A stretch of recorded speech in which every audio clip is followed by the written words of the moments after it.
Hi అండి. బాగున్నారా? బాగున్నారని అనుకుంటున్నా. బాగుండాలని కోరుకుంటున్నా. Welcome to Lucky vlogs.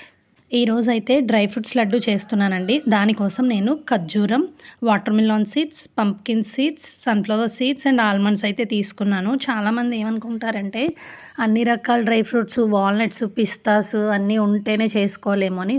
అది ఏమీ అక్కర్లేదండి. మనకున్న వాటిలోనే మనం చేసుకోవచ్చు. ఖర్జూరపు పండు గింజ అయితే మనం తీసుకొని అలా సెపరేట్ చేసుకోవాలండి. ఆ తర్వాత మనం ఏమేమి నట్స్, సీడ్స్ వేసుకోవాలనుకుంటున్నామో అవన్నీ అక్కడ పెట్టుకోవచ్చు. చాప్ చేసి పెట్టుకోవచ్చండి. నేనైతే డైరెక్ట్‌గా వేసేస్తున్నాను. ఓన్లీ ఆల్మండ్స్ ఒక్కటే చాప్ చేశాను. నేను ఖర్జూరపు పండు ఆల్రెడీ సీడ్స్ తీసి పెట్టుకున్నానని చెప్పాను కదా! దాన్నయితే మిక్సీ చేసి పక్కన పెట్టుకున్నానండి. ఈలోపు కాస్త నెయ్యి వేసి ఆ నట్స్, సీడ్స్ అన్నీ కూడా దోరగా కొంచెం వేయించాలనమాట. వేయించి పక్కన పెట్టుకోవాలండి. అగో చూపిస్తున్నాను చూడండి. నేనైతే సీడ్స్ వేయించి పక్కన పెట్టుకున్నాను. చాలామంది సీడ్స్ కూడా విడివిడిగా వేయించుకుంటారు. కానీ నేనైతే తక్కువ క్వాంటిటీయే తీసుకున్నాను కాబట్టి అన్నీ కలిపైతే ఒకసారి రోస్ట్ చేశాననమాట. అది కూడా ఇంట్లో తయారు చేసిన నెయ్యే కాబట్టి నాకు కొంచెం నెయ్యి ఎక్కువ పడిన ప్రాబ్లం లేదండి. అండ్ ఇంకోటేంటంటే, ఇప్పుడు కాస్త నెయ్యి వేసుకొని ఖర్జూరాన్ని కూడా మనం దాంట్లో వేసి కొంచెం మెల్ట్ చేయాలనమాట. ఎందుకంటే దాని కన్సిస్టెన్సీ కొంచెం లూజ్ అవ్వాలి కదా! లూజ్ అయితేనే అది సీడ్స్‌ని అబ్జర్బ్ చేసుకుంటుందనమాట. మనం బాల్స్ చేయాలన్నా, చెక్కీలా చేయాలన్నా కూడా ఖర్జూరపు పండుని కూడా ఒక్కసారి నేతిలో మెల్ట్ చేయాలనమాట. చూడండి అలా మెల్ట్ చేసిన తర్వాత ఆ సీడ్స్ అన్నీ కూడా అందులో వేసుకోవచ్చు. నేనైతే ఫుల్‌గా వేయలేదండి. కొన్ని మిగిలిపోయి. ఆల్మండ్స్ కూడా కొన్ని మిగిలిపోయాయి నాకు. ఎందుకంటే ఖర్జూరం తక్కువ వేసాననమాట నేను. సీడ్స్ క్రంచ్ ఎక్కువ ఉండాలని చెప్పేసి. అండ్ ఈ లడ్డు యొక్క ఇంపార్టెన్స్ ఏంటంటేనండి, పంప్కిన్ సీడ్స్ అవ్వనివ్వండి, సన్‌ఫ్లవర్ అవ్వనివ్వండి, వాటర్ మిలన్ అవ్వనివ్వండి, ఇవన్నీ విడిగా మనం కన్జ్యూమ్ చేయలేము. ఒకవేళ మనం ఏదైనా ఓట్ మీల్స్‌లో కానీ అలా తీసుకోవచ్చు. కానీ పిల్లలైతే అలా తీసుకోలేరు కదా! సో, వాళ్ళకి లడ్డూలాగా ప్రిఫర్ చేస్తేనే బెటర్ అండి. సో, అదైతే అడుగంటకుండా ఉండడానికని చెప్పేసి నేను స్టవ్ ఆఫ్ చేసేసాను వెంటనే. ఆఫ్ చేసి కాస్త ప్లేట్‌లోకి నెయ్యి మనం అలా స్ప్రెడ్ చేయాలనమాట.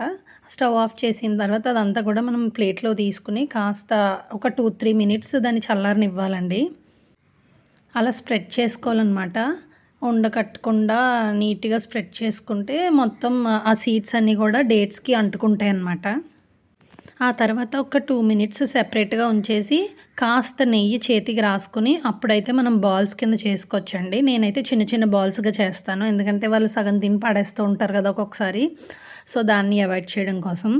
ఈ పంప్కిన్ సీడ్స్ వీటిల వల్ల ఏంటంటే లాభాలు, ఇమ్యూనిటీని చాలా బాగా పెంచుతాయండి. మా వాళ్ళకి కొంచెం ఇమ్యూనిటీ పవర్ తక్కువే.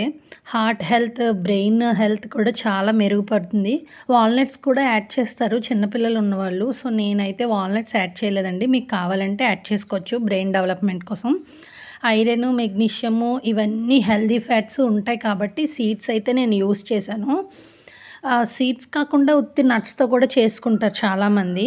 దీనివల్ల ఏంటంటే రోజు డైలీ ఒక లడ్డు పెడితే మనకి ఇన్‌స్టంట్‌గా న్యాచురల్‌గా అనేది శక్తి అనేది వాళ్ళకొస్తుందండి. ఎందుకంటే వాళ్ళు అల్లరి చేస్తారు, ఆడుకుంటారు. మనం చెప్పిన మాట వినరు కదా!